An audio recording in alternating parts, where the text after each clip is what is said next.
It's the greatest sport in the world where we talk walk-ons, walk-offs, first downs, and touchdowns, and much, much more. Welcome to Cone's Cadence. Welcome to football. I'm here with my guy, Chase Lasater, former Florida Atlantic linebacker, Jacksonville Sharks linebacker, international Muay Thai fighter, and Team USA Bobsled member. Chase, appreciate you joining the program. What's up, man? Appreciate you having me here. Of course. To see you. Nice to see you. Yes, sir. Let's roll straight into it.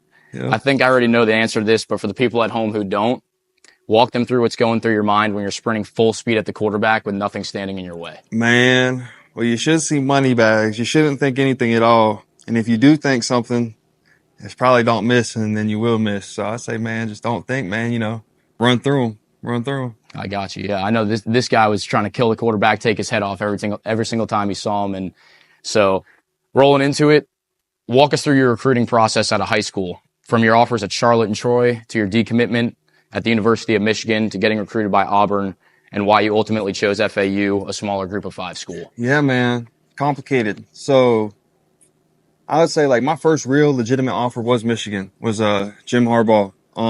That came up after the Nike opening combine. I had like 102 rating, and all of a sudden, visit the Michigan, and on the spot, man, he didn't even shake my hand. He grabbed the back of my neck to wrestle me because he heard I wrestled, and about 2 minutes later, I shook his hand, committed, played fullback at University of Michigan. Anyways, I'm from the South, and then Auburn came around, bunch of at-home visits, took the OV. However, I didn't make the right decisions. I wasn't the smartest at the time. I was young, I was dumb. And Lane Kiffin ended up saving my life, saved me, man. He took me in and got me to FAU. So it happened quick within like a week. But, yeah, man, shout out to Lane Kiffin. Good man. Shout out to Lane Kiffin. And, yeah, so why did you, if we can get real personal here, ultimately decommit from Michigan? What was that process like? I know Jim Harbaugh, like you said, you had a good relationship with him initially, and then you obviously ended up committing to FAU. Yeah, man. Well, it was because Auburn, like the 3 at-home visits back to back to back, 2 official visits remaining, in like the time period. So I took my OV to Auburn, and I thought that's where I was going. And like I said, man, I just wasn't the smartest kid at the time making the right decisions, and yeah. I was left with the option of, pretty much Lane Kiffin came to get me, and that was it. That's what I had was FAU, and so that's where I went. I got you. Yeah, obviously Lane coaching at some big-time programs before he got to FAU, that's probably a huge influence on your decision as well, because he really rebuilt the program in the couple of years that he was here, and then obviously he's at Ole Miss now, succeeding and doing big things. But how did playing at a powerhouse program like Trinity Christian Academy in Jacksonville, Florida, prepare you to make an immediate impact at FAU your redshirt freshman year? The athletes that I played with, I played with countless, Power 5 athletes, Division I athletes, and they were all on the same high school team. I won states back to back myself. Trinity won 4 years in a row. So I was around, athletes, some of, higher caliber than I would be playing with, or the same at FAU. So, some of my high school teammates are in the league right now. Some of my FAU teammates are in the league right now. So, yeah, man, it just prepared me to compete at that high level. Yeah. Yeah, and I feel like having great coaches is a big part of it, but also having the opportunity to compete against guys like you did that are in the NFL now really helps you develop as a player, especially early on when you're a freshman, sophomore, and getting ready to get on the field and play. 100%. So how did competing against elite talent like guys like that, Devin Singletary now with the New York Giants, tight end Harrison Bryant now with the Las Vegas Raiders, shape your growth both mentally and physically on the football field? Yeah, man, it was amazing. It was especially seeing their standard as individuals. So I was in the tight end room as a freshman in college, so I was under Harry, and seeing how he just composed himself, worked daily, day in and day out, and that gave me something to follow. And then competing against Devin Singletary when I was on scout team, and day in and day out competing against high level athletes. Him and Kareth White, they both played in the league, but sideline to sideline, and making sure I didn't cross over my feet and get juked out, and I got good at it, so it helped me when it was my time. Definitely helps you stay disciplined for sure when you're competing against athletes like that every single day. It helped me when I was on scout team too, going up against you guys. And Jim Levitt, I know he was really on everybody, especially you, but it's because, like we said, he really cared about guys and love you. He was always like, love you out there, with probably one of the older coaches on the staff, but had the most energy out of probably everybody on the field every single day. I don't know if it was the coffee or the energy drinks or what he was drinking, or if it was probably just him, honestly. Yeah. But highly energetic guy and really motivated the guys to get the best out of each and every one of his players. So In 2020, you had a breakout season, leading the team in total tackles on the year with 72, and tying Amon Ross for the team lead in forced fumbles with 2. Was there a specific game or moment you can point to that made you realize that you not only belonged as a starter, but also that you could excel and compete at a high level in Division I and later on in the pros? Man, I would say I knew that from the second I put on pads, freshman year. But then again, life ain't sweet and things don't work out or pan out how they should be, at least in your eyes, but it's how life works. And no, I always knew I could, especially because, from a physicality and athletic point, the second I put on pads, I'm competing with seniors, no problem. But do I know the scheme? Do I know the playbook? Was I that developed of a football player mentally? Those are reasons why, I probably didn't play that young. So, but I knew young. I could play. Yeah, 100%, especially learning coverages and all that stuff. You got to make sure that you're knowing everything before you get out there on the field. Because if you don't and you're not where you're supposed to be, and there's that one guy that's not in the hook curl window or in the curl flat window, the quarterback's going to see that and they're just going to take advantage of it all the way down the field every single time. So, especially at this level. Mm-hmm. And then moving on, I know you mentioned to me that Lane Kiffin was your favorite head football coach in college. Yeah, still is. Still is, yeah. What qualities did he possess that really made you feel that way? Man, he's a good man. He gave me a second chance. I'm sure he's given plenty of kids second chances. He's a fair coach. Walk-ons earn scholarships, and they kept their scholarships, and that's rare to see nowadays. So I respect Coach Kiffin. Shout out to Coach Kiffin. He changed my life forever. Give me an opportunity to graduate. Get a degree, play ball. So that's why, just because he's a good man, and also from the top down, the standard. The standard, it starts up here and it trickles all the way down the team. And he held himself to a standard. The leadership of the team held themselves to a standard, and it trickled all the way down the scout team to where we held ourselves to a standard. And it was due to Lane Kiffin and what he preached. And so that was huge. Especially when you see a coach who really knows what he's talking about. And like I said, coach in the SEC, coach in the NFL. So when he tells you to do something, it's for a reason. You're not just doing something just to do something. Like some coaches I've had, I think back and I'm like, why am I throwing this route against this coverage? Like, it doesn't even make sense. But when you have a coach that coached at such a high level, you don't have things like that. And they're, like you said, they have that expect to win mentality.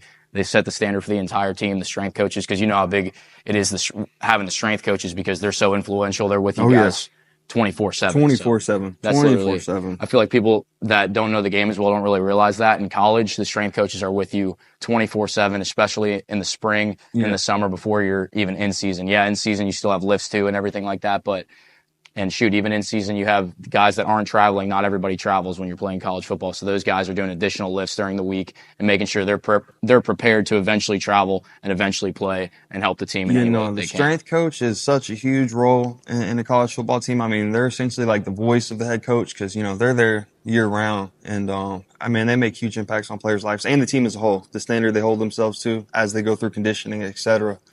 And shout out to Coach Joey Warrensenko. He's the GOAT.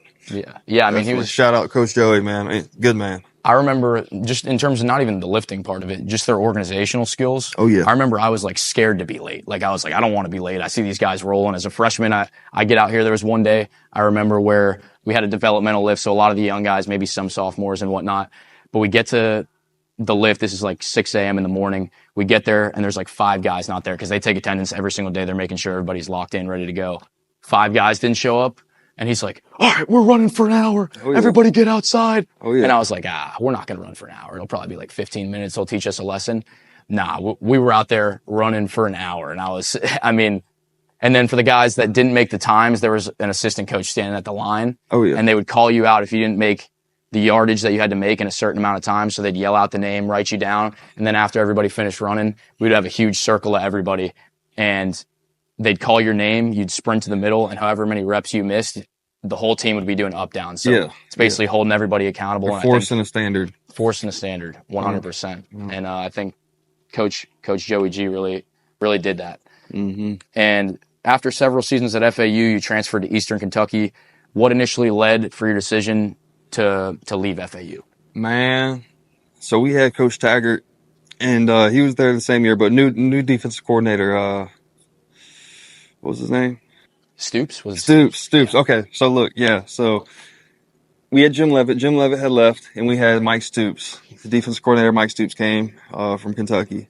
And they moved me to defensive end, and I'm not sure exactly why. I mean, I agreed with it. You want to be a team player, but they didn't allow me to be an athlete at defensive end. I mean, I had to run 3 yards upfield and sit.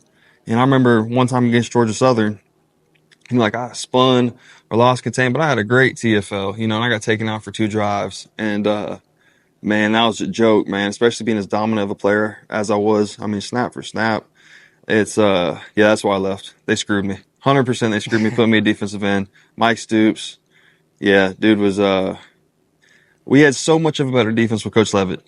And it was so much of a more simple defense. I mean, we ran a couple plays, and then Stoops tried to make it like calculus, and all of a sudden that defensive production went down. So that's what it was, give or take. And it's crazy that you mentioned the Georgia Southern game the following year, because I remember the previous year against Georgia Southern, you led the team in tackles, around 15 tackles that game. Oh, yeah. Depends on which stat book you look at, but yeah, like 15, 18, whatever. Yeah, no, I did. That was a great game. Yeah, that was a good game, man. And for the people that don't really know, like moving from Mike all the way to defensive end, I mean, that's completely different, especially when you're playing a triple option team, when you're having to fill that gap versus being the contained guy, or you got to go hit the running back. Because a lot of times when you're, I don't know what technique you're in, but if you're in the 5, right? If you're in a 5 technique, defensive end, right outside the tackle, a lot of times you're the read key in the triple option, like Georgia Southern was running. I know they've changed to spread nowadays, but at the time they were running some spread option stuff out of the gun and whatnot. And shoot, I mean, even in the Super Bowl, you're talking about defenses being simple, like Jim Levitt. You see the Eagles. I mean, Bryce Young came out and said, hey, the Eagles didn't play a complex defense. They just were able to get pressure with 4, and they were just able to beat you and physically dominate you. 100%, man. So, football's football at the end of the day.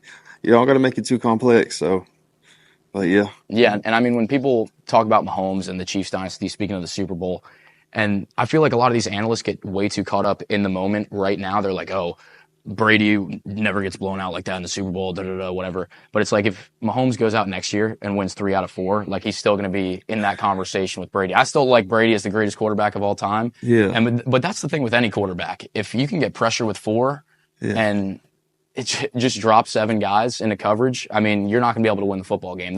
You saw it with the Giants in 2007 when they were playing the undefeated New England Patriots. Michael Strahan, Osi Umenyiora, Justin Tuck, and those guys, they physically dominated that Patriots offensive line. Were able to get pressure with 4, and they took out Brady and beat them 17-14 that year. So if you can get pressure with 4, there's nothing a quarterback can really do. I know a lot of people are getting on Mahomes saying he played a horrible game, which I'm not saying he played a good game, but I'm just saying when you get pressure, it definitely makes it tough. Yep. So about your arena football experience with the Jacksonville Sharks playing linebacker there. Yeah. Like I said, I keep going back to the people that don't know, because a lot of people don't really know arena football, and I kind of want to familiarize more people with it. What's some of the differences in arena football, and did you kind of like the style of play more in arena than out here? Or I'll tell you something about arena football. Arena football don't pay nothing. I mean, they pay. I mean, look, but I play for free is the thing. So the difference is you're playing on a horrible turf field. I mean, imagine just the worst turf field you ever played on, outdoors. Imagine like that. Put on like I don't know, over a basketball court, just wooden floor. You're playing on hard turf, man, and it's no fun. And then, and then your 50-yard fields, 50 yards, that's it. So it's real condensed. But I don't care. I like it. You know what I mean, man? I run around, hit some people. I joined halfway through the season. Got player of the game about 3 out of 5 times. Or I did. And yeah, it was fun, man. But it's a lot more condensed, fast-paced. You know, I mean, boom, boom, boom, boom. And, also, 3 down linemen. You got 3 down linemen, so it's a big difference. You don't have the 5 linemen. You got 3 offensive linemen, 3 down for defense, and, yeah, so. And obviously playing on a hard basketball court, it's basically like a hockey arena that you're playing in, or a basketball court. That's it, yeah. Like you said, 50-yard field. I mean, actually, speaking of this, my dad actually used to sponsor the Orlando Predators when they were playing in the Arena Football League against the Jacksonville Sharks. They were one of the rivals at the time. We used to go to the games all the time when I was really young. I used to warm up some of the players like T.T. Tolliver. I'll give him a shout out. Nick Hill, who's the head coach at Southern Illinois now.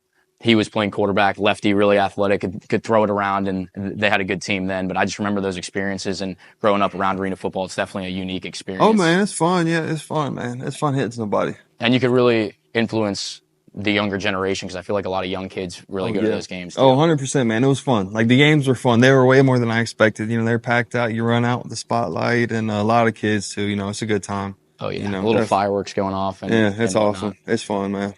But so you made an immediate impact at EKU as well as some big performances going back to college football.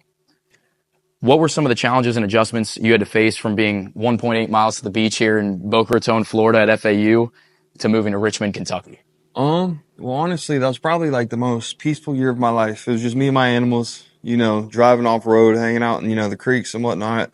That was great.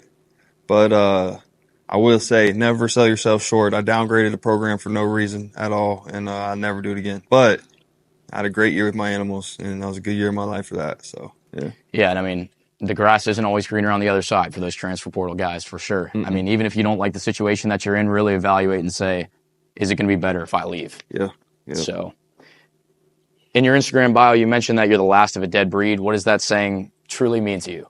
Yeah, man. Well, it's because most of my family's passed, especially the men in my family. 3 uncles, brother. My cousin who's my age. Well, she or Bree, but a lot of my family's passed, man. And so I'm really the last one to pass on my last name. It's only me, so I am the last of a dead breed. The rest of them aren't here. So, yeah, man.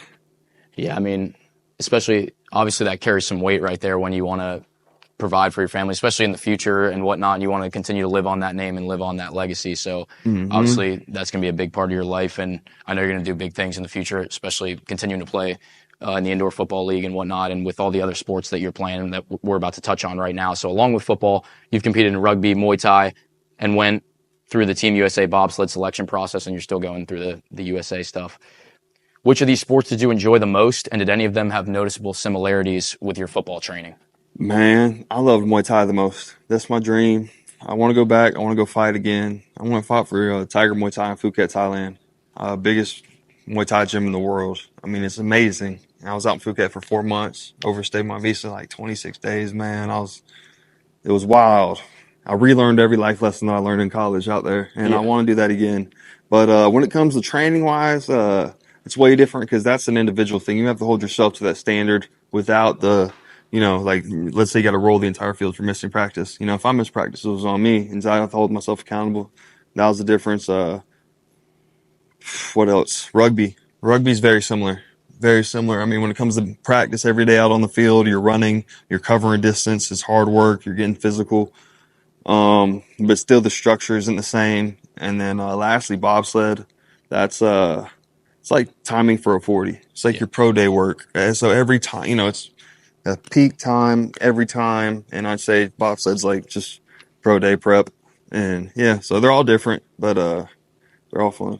Yeah, 100%. Especially there's a lot of different ways to train, especially there's a million trainers now, and I feel like everybody thinks they know the fitness industry and they know exactly what they're doing, but there are different ways to skin a cat. I mean, there's plenty of different ways to train for different sports and different things, especially like with football and other sports. Like the thing that I like to mention too is that even though you're a linebacker or a defensive end, whatever it is, whatever you want to point to, just because you're a linebacker or defensive end and another guy's a linebacker or defensive end doesn't mean they should be trained the same way as you, because you have different strengths and weaknesses and they have different strengths and weaknesses. So they have to train their weaknesses, because when they do that, you see like exponential growth really fast in terms of just doing whatever you're good at in the weight room, because then it doesn't really make as big of an impact. 100%, man. Athletes should not be like categorized by position at all, because, dude, I play a lot of positions. And, yeah, 100%. They should not be put in a stereotype. Athletes are all individuals. Yeah. And like I said, when you're training your weaknesses, I feel like you can really jump up and see exponential growth because you're not doing what you're good at. You can see it whether it's in a month or a week or whatever it is. So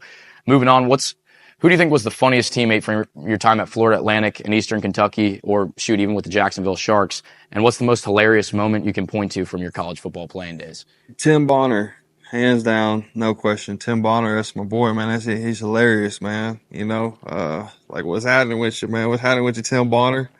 And man, I'd say probably just the funniest moment I remember from him was just first time I ever got, he roasted me, man, fired me up, and I was speechless. And I've never let it happen again. But yeah, man, I'd say him. That was a funny dude, man. He's an individual. So shout out to Tim Bonner. 100%. And then, so kind of going back to the coaches as well.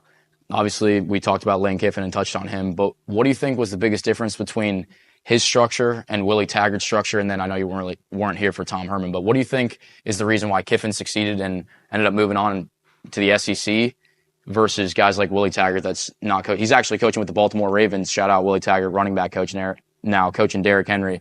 But why do you think he didn't succeed here, and why do you think Tom Herman didn't succeed following him?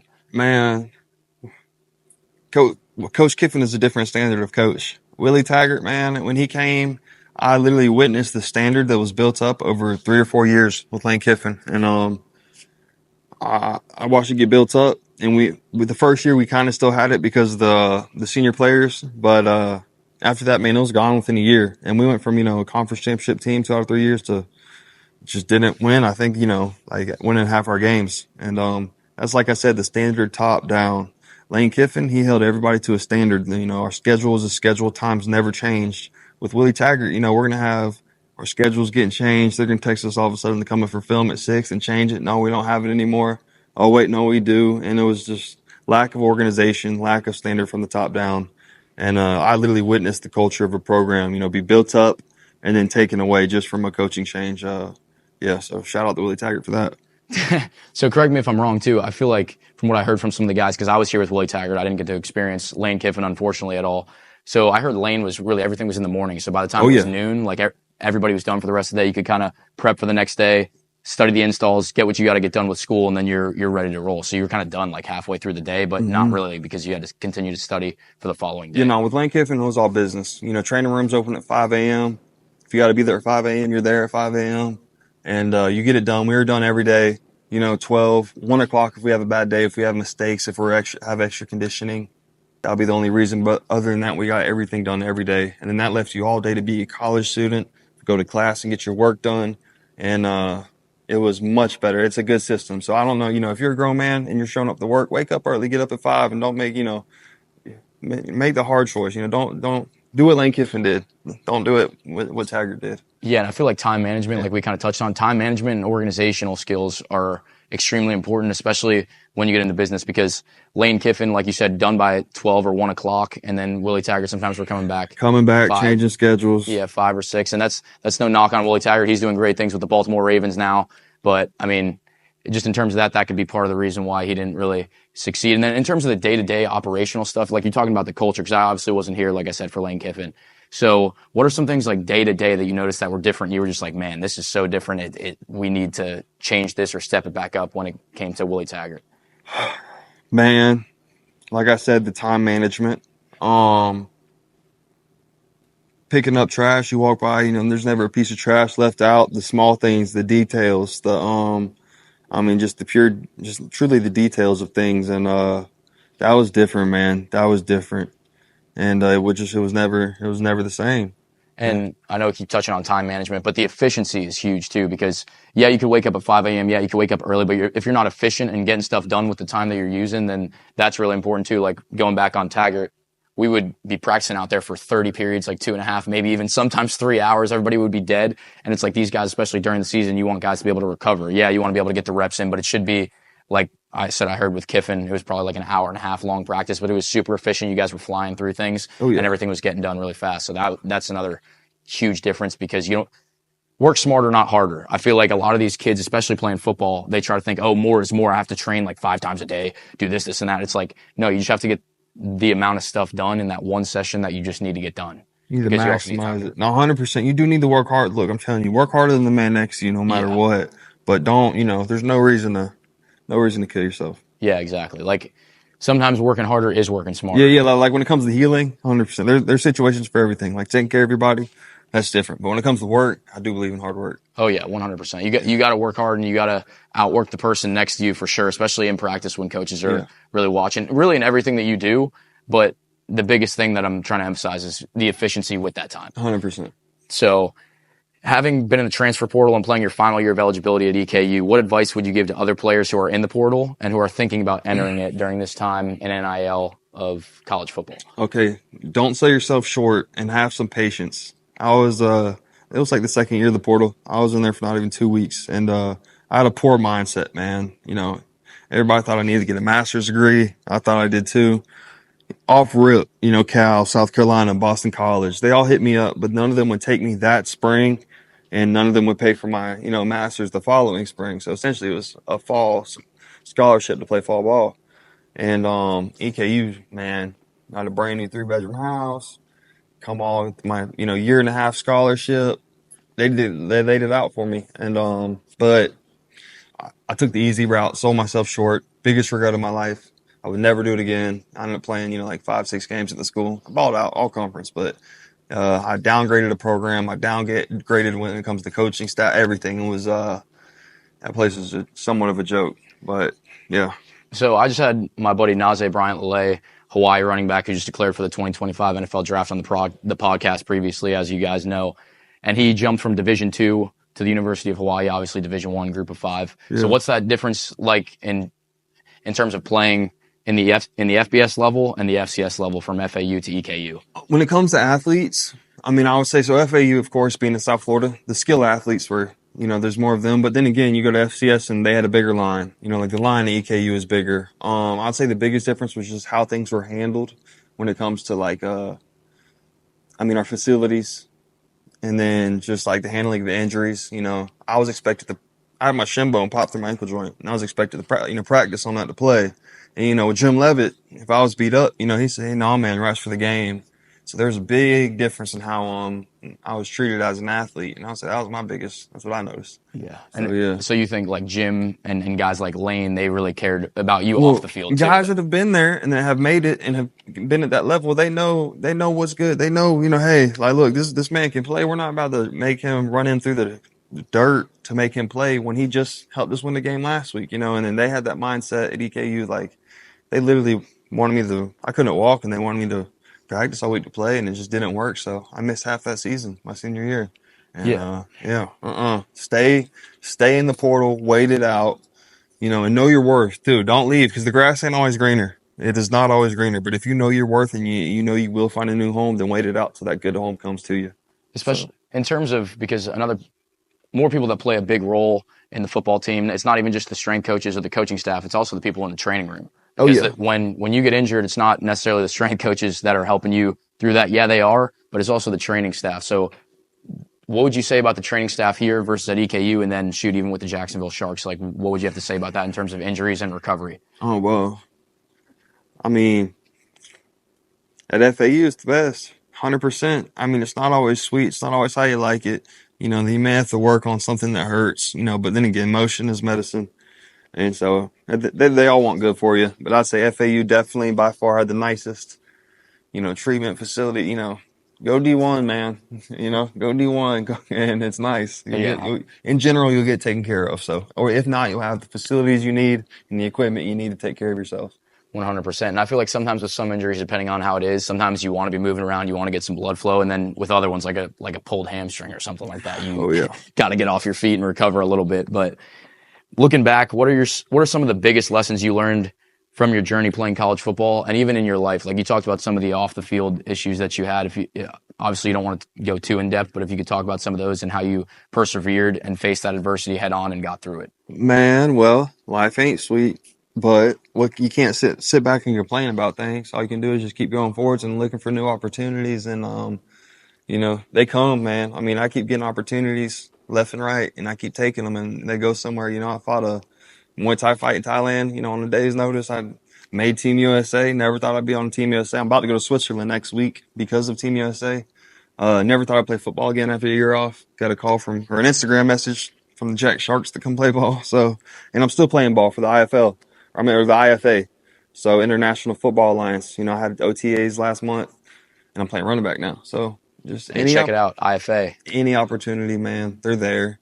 You just gotta love it, love what you do, and love competing. And I'm not willing to sell out yet, so I'm just gonna keep pushing forward with the sports and until I'm beat down. So. Exactly, especially for the young guys, you don't want to have any regrets. If you don't get the chance for any reason to play at the Division I level, if you really want to play ball and you love it, go Division II, Division III, even NAIA, because you don't want to have any, like I said, regrets after you leave college or for the rest of your life even that, I had an opportunity to play college ball, but instead I went to an SEC school and just partied it out and lived that kind of life. Dude, that's why I'll never ever sell short again, or sell myself short again, because that EKU experience. I will never ever make a decision like that in my life again, and that's why I got my MBA and all, but I'm competing in sports until I can't anymore, and then I'll go to work. So at least I'll be satisfied. 100%. So, and then what can your Instagram followers expect from Florida man Chase Lasater throughout the rest of 2020? Throughout the rest of 2025? Well, Switzerland next week. I'll be in Switzerland for Team USA Bobsled.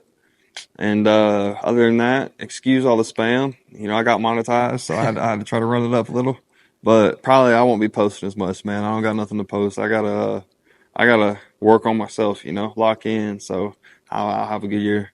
Shoot, and what advice would you give to guys that are on Instagram, whether it's football or just social media, doing advertising and whatnot? What advice could you give to start monetizing for a guy like me? Shoot, I just started this podcast, Yeah. Cone's Cadence. Like, what advice would you give? Well, promote yourself. Ain't nobody else gonna do it. I mean, like literally, I started spamming posts, man. Before you know it, one of them will go viral, and then those 2 or 3 posts right around them will go viral, or at least get a considerable amount of views. And yeah, but just keep posting, man. Just spam away. It don't matter. Think about it. Like, if you worry about what people think of you, everybody's gonna go home and to their own life 15 minutes later and have their own problems to worry about. So who cares what you post, really? I mean, don't post no heinous shit, but Yeah. Yeah. just post away, promote yourself. If you had a sick set, if you're a kid at 7-on-7, practice, whatever, you had a sick one hand, just because it wasn't a game doesn't mean don't post it. Put it out there, man. Let people see, what you can do. So, because nobody else is going to do it for you.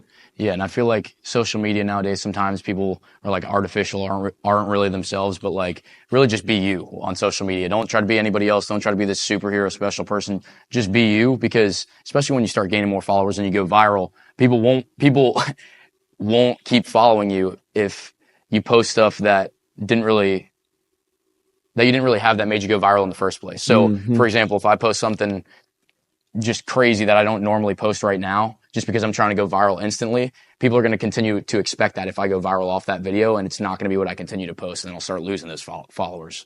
So little things like that as well. And then moving on to some more stuff here. I have to throw this one in there. How's that Promised Land chocolate milk impacted your life? And what's Florida man Chase Lasater's advice for young people trying to stay in shape?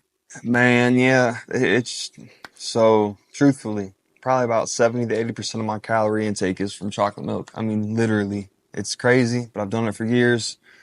I've stayed in damn good shape for years. I'm not a protein, creatine supplement. I'm not a gym nerd. I'm not with all that.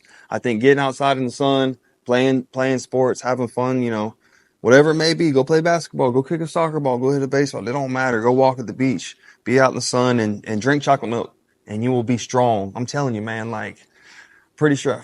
Just drink chocolate milk and it will do work magic, if it can turn a baby calf into a bull, it can turn a man into a monster. You see what I'm saying? You heard that right there. And Yes, so, sir. yeah, man, drink milk. So yeah, and then in terms of playing all those different sports that you had played, how do you think doing Muay Thai and doing all those kinds of things has really impacted your football career, like later on? Do you think it's helped you on the field in terms of just being more athletic and being more explosive and things like that? No, no. I mean, I'd say Muay Thai maybe helped a little bit with some hip mobility. Bobsled maybe helped me maintain some explosiveness, by pushing the heavy sled and getting off. But no, there's nothing like that. The work you will get at college football and that the competition, the environment you have to push yourself to new limits. I have not yet been inspired like that since I was in Thailand fighting Muay Thai, and that's why that's why like I'm dying to get back so I can feel that feeling again, like that feeling of exhaustion. But then I have that memory of like I was a kid and playing pee wee football.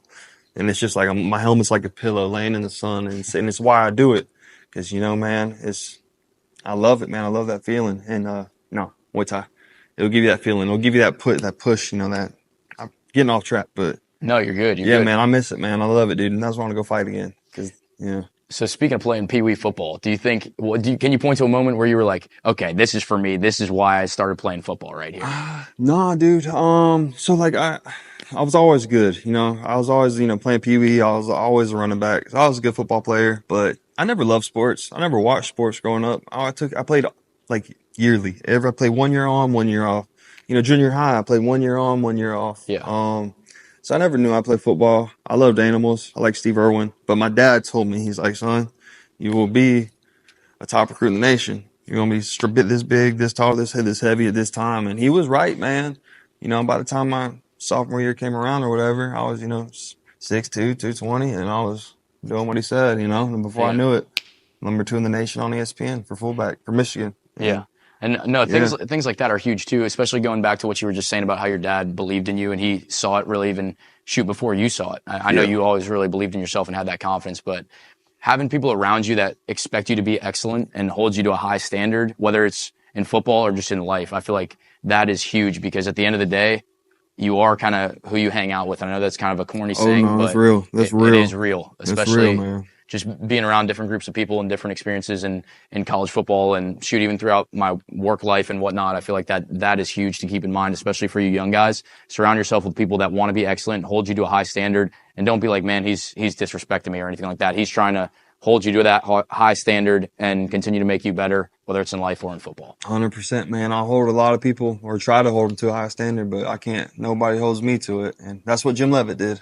Jim Levitt held me to that high standard, and it's a beautiful thing. So if you have it, appreciate it. And I think when coaches try to hold guys accountable too, that's awesome as well. And not just one individual guy, but the entire team. Because at the end of the day, when one guy screws up, whether it's on offense or defense, and it screws up the play call or just screws up the play in general, like I had said, if you are supposed to have the hook curl and you go curl flat and there's a void right in the middle of the defense, then it's a touchdown or it's a big play. So when one guy is holding the team back, the whole team sometimes has to get punished for, whether that's in conditioning or it's out on the field, because that's just the reality. It's the same thing in business. If one person screws up an algorithm or something online, and it could screw over the entire business. So it's a team sport and it's forced accountability, 100%. Because if you fuck up, the whole defense fucks up. 100%. Same thing offensively, whether it's shoot. I mean, me being a quarterback or even the center touches the ball every single play. He might even have a bigger impact than the quarterback. I've always felt my offensive line, like I always try to give them love because they don't get it from everybody else. It's always the quarterback and the head coach for the most part that get the love. And then being the linebacker or the quarterback of the defense, like what's that like, getting the play call in from Jim Levitt or whoever it is? Like what's that experience like? That's awesome. When you're hitting somebody and you're standing over them and you're like, let's go, for the people that haven't played. Yeah, man, that's awesome, man. If you get if you have the honor of, coach trusting you to command his defense and you relay the calls, jack four, rip, whatever it may be, I say even in walkthroughs, man, scream it. That's your honor to command that defense and those 10 men playing with you, and when it becomes, unison and, they relay the calls, et cetera, it's beautiful, man. Adjust to the offense. And, we're a top defense in the nation under Jim Levitt. So it's a beautiful thing when everything comes together, and, definitely take that role.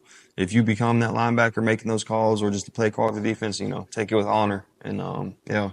And it is a team game at the end of the day. I remember that season, that 2020 season, our offense was struggling a little bit to move the ball and score points, but our defense was obviously, like you said, pretty elite.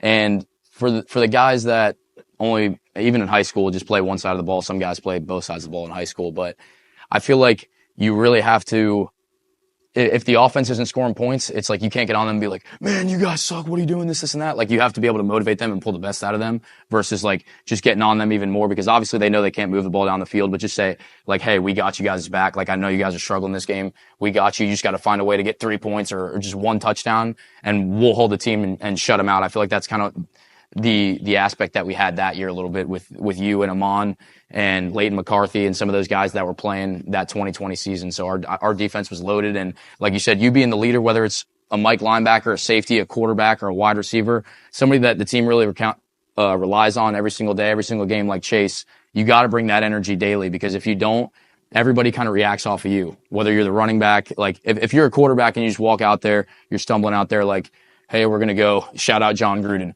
green right X, shift to Viper right, 382, X stick looky on one, ready break. It's like, no, all right, guys, here we go. We're going to go green right X, shift to Viper right, 382, X stick looky on one, ready fucking break. Like, yeah, pardon the French there, but I mean, you just got to bring the energy so those guys want to play for you. They want to run that route full speed. They want to make everything look like a go route. So in terms of things like that, that's enormous playing the game of football, especially if you want to be a leader and you don't want to be one of those guys that's just doing the bare minimum. 100%. Don't be scared. Like I said, like right off rip, if you're in walkthroughs, man, scream it out. Scream it out. It don't matter. Scream it out. Scream it like it's a game. And, command. The mental side of it is just as important as the physical side, because if you don't know where you're supposed to be, when you're supposed to be there, then you're not going to get on the field and you're not going to play, especially in college and the pros, whether it's arena football or the NFL or whatever it is. So that's really all. But Chase, appreciate you joining the program and coming on Cone's Cadence. Look forward to seeing you out later tonight in Delray Beach, Florida. Oh, yeah. All right, Bubba. If you've made it to this point in the video, don't forget to like, comment, share, and subscribe. Nothing gets me fired up like football. Let's go.